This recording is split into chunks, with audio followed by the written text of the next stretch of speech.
Today we're going to talk a little bit about some laws, about some crazy stuff, about some crypto, and about some AI. So if all that sounds good to you, stick around. If you like this kind of content, please like, subscribe, you know, all the rest of that stuff. Enough with the details, Allan. Let's get on with it. So today, as everybody knows, everybody's pretty wound up about the crypto fraud bill. Everybody and Miss Warren and their friends in Washington, D.C. have decided to tag it again, just when I thought the war was ending. A little document came my way. Thank you again. I get so many great comments. I get so many great emails and people reaching out to me. I appreciate all of you. I read everything you send me and everything you post, and I really enjoy that. Terry, a bit of a, we used to call him back in the old days a snoop.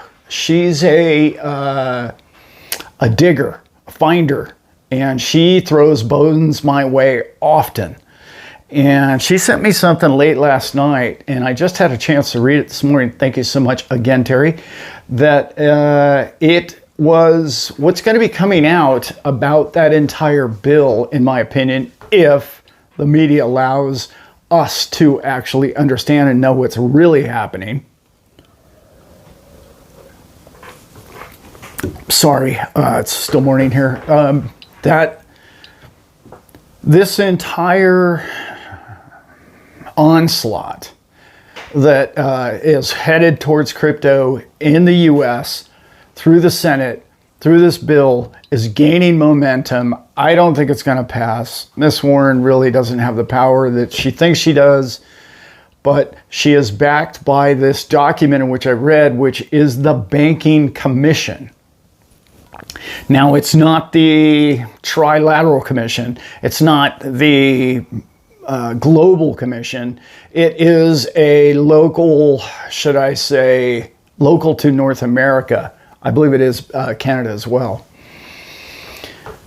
That whole commission, that whole paper that I read this morning, in fact, I read a lot of it twice because it was pretty deep content, basically says, we don't care what crypto is, we don't want it. We don't even want to learn about it. We don't want to know about it. We don't want to know how it's going to better mankind. We don't want to know anything about any of that. We just don't want any of it. Which led me to this video, which makes me believe that for some reason, our guys at Ripple are less successful, as we already know this, as being XRP people and Ripple followers. They're less successful, for whatever that reason might be, at banking in the United States. I have many speculations about that. It's kind of what this show's about. But that they're not getting any base hits, should I say. They're not opening any doors of the Banking Commission in the United States. It's been very difficult on them. And yes, I know they have a relationship with B of A, and I know they have a relationship with a bunch of different banks, but there's an old level of, I'm going to call it ignorance, because anytime that you're not using technology to better man, I really believe that you get stuck in a stone age, and then the next thing you know, you become this grumpy old guy, get off my lawn guy, who basically that's who these people are. This old Banking Commission says, we like the way it is, we like the control we have, and we want to keep it the way it is. I talk about this all the time, but it bears repeat. This is the most significant part about, in my opinion, XRP and cryptocurrencies in particular. When it comes to banking, banking is their big concerns, because they know that they skim, and I'm going to use the word as politely as possible, they skim from anyone that wants to use transactionally any form of digital money around the world. That skim, that big, that take, that little percentage of, oh, where's mine for the making this deal happen? Where's my little commission? That adds up to over $7 trillion. It's $7 trillion a year that should be going into your pocket, my pocket. It should be taking, it should happen faster, and it should be more fair to everybody on the planet. They have the control of the use of money. I shouldn't say money, currencies. And they have the use of currencies around the world, and they use it and they wield it with control and power, and they change the winners and losers because of it. Who gets the loan, who doesn't get the loan is very significant in the scheme of the future of each country.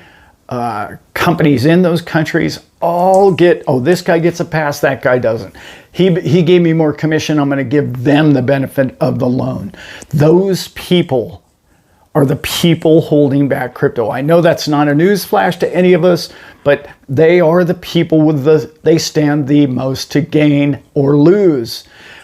Unfortunately, they're not seeing it as something to gain, because many countries, as we know, Ripple's up to, I think, 50 countries now work specifically with Ripple and the use of XRP and the future of their banking systems. As even if they used a tiny little spread, they would have to do 10 times less work, and they could reduce that $7 trillion down to, let's say, give them $1 trillion, reduce it by $6 trillion around the globe, and they would still have some money, okay? This is a key point, okay? Uh-oh. No, maybe I don't. Thought I had to sneeze. Those are the people that were still in the war. I know I said a couple of videos ago that I thought the war was ending. In the United States, for some reason, they're doing it again. They're doing what the very first video I think I ever made with my son and I, Brent and I, made a video way back when, over 2 years ago, almost 250 videos ago. We made a video about China was making a big mistake by getting rid of Bitcoin mining out of their country. And they learned within a year or two, of course they flip-flopped 3 or 4 times now, but they did learn. They said, oh, okay, yeah, we need to at least have crypto in Hong Kong. And they finally got smart last June, and they made that happen. For you and I, we need to weather this storm. Let's remember that Miss Warren is no spring chicken. She is not, she doesn't, in my opinion, she may or may not understand the technology.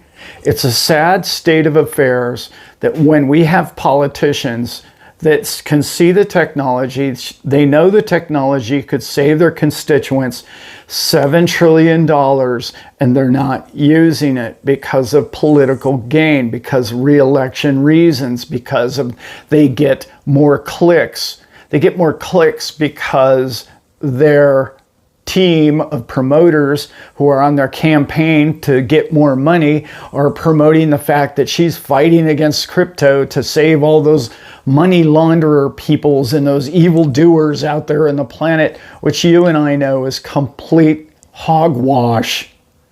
It's less than hogwash. It's an out and out lie. Are there people, bad actors? Yes, they're bad actors in every category. I don't care if you're in the flower business. There's bad actors, right? It doesn't matter what the industry is. It's just like guns or weapons. They can be used in nefarious reasons. They can be used to hurt or harm or protect. And that's really important. What she's doing is she's using her power and her financial rewards and gains. I'm speculating, totally speculating, but she's being pretty obvious by, I think it's going to come out here real soon, that she's being funded by the banking commissions. I already know the senator from California is. I already looked his background up. I already know Friedman, I believe his last name is. That man is completely funded by Goldman Sachs, and he is adamantly opposed to anything crypto, anything Bitcoin, anything Ethereum, anything XRP. They don't want any of it because the biggest reason is because he's a mouthpiece, a paid mouthpiece. I'm not telling you guys anything new. I know you already understand that. Now let me get to AI and what I really wanted to talk about here too. One of the things that keeps coming up is I keep hearing people fear AI. And to some degree, if you're in the service industry or you form a simple task that could be overtaken by AI in a year or 2 or 3, I'm saying even some higher jobs within 5 years are going to be taken, such as teachers and jobs like those. Online teaching is, we don't need a million teachers, that's coming. People are getting their information through media like this, and there's no reason why they can't study through the same thing. I love my teachers. Some of the teachers that I've had in my lifetime have been some of the great influences of my life. And it would be to some degree a shame to see all that happen.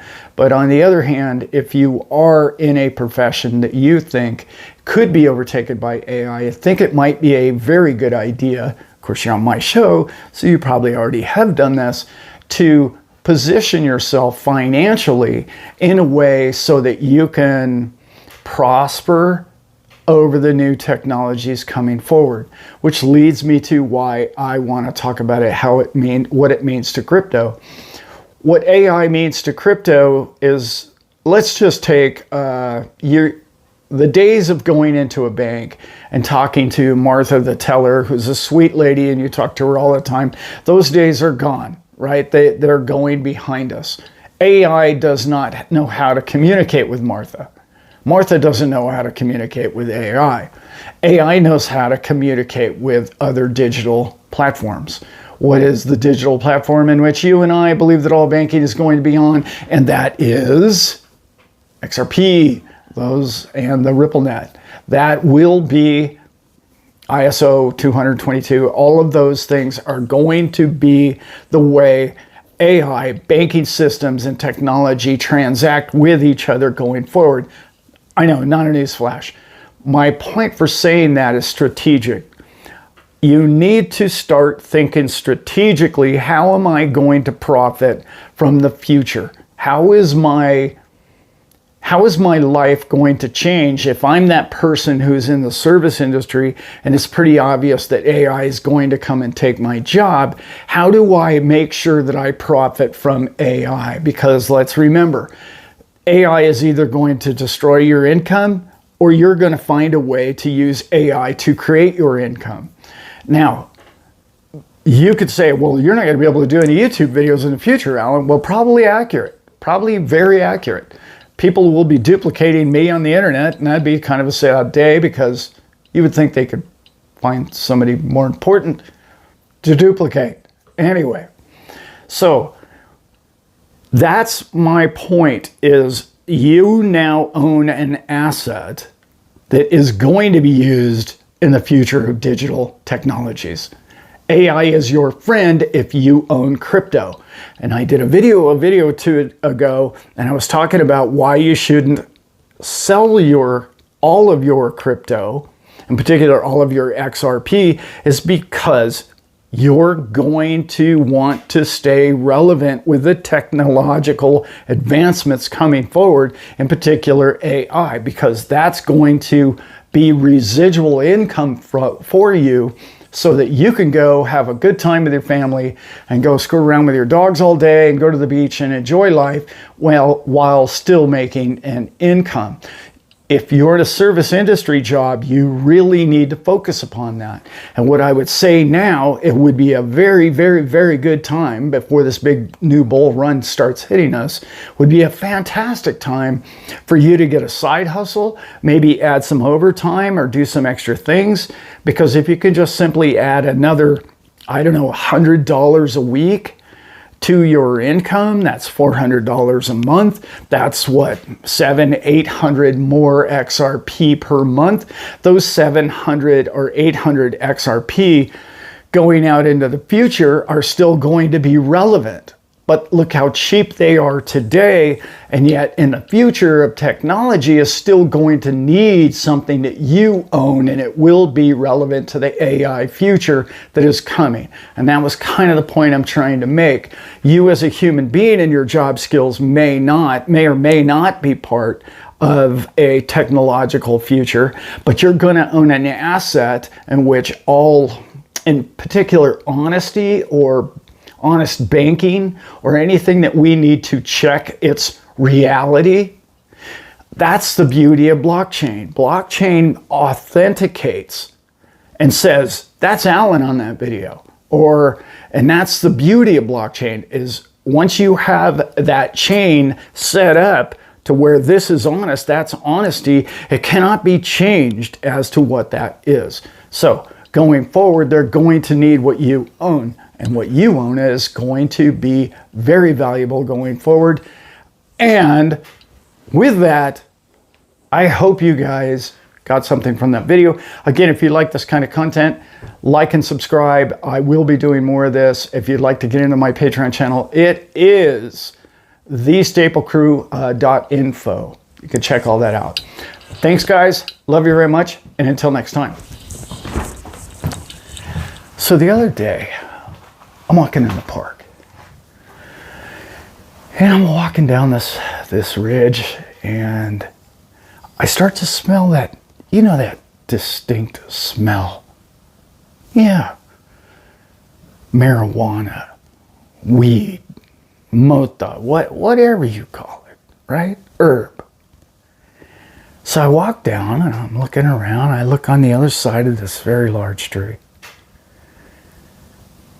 And there's Bigfoot, just leaning up against the tree. And he says, hey. And he just reaches out his long arm and his hand. You care to get high? No, I don't partake in that. Do I call you Mr. Squatch? Mr. Foot? What would you like to be? He says, his hand, extends his other hand, and he sticks it out to shake my hand, says, Harry, call me Harry. Of course, yeah. That would have been my third guess, actually. Yeah, Harry. I says, hey, Harry, what brings you out here? What do you... He looks at me and he says, hey, is there any chance that you've got a cold beer in that pack? I'd kill for a cold beer right now. I said, no, Harry, I quit drinking a few years back, and yeah.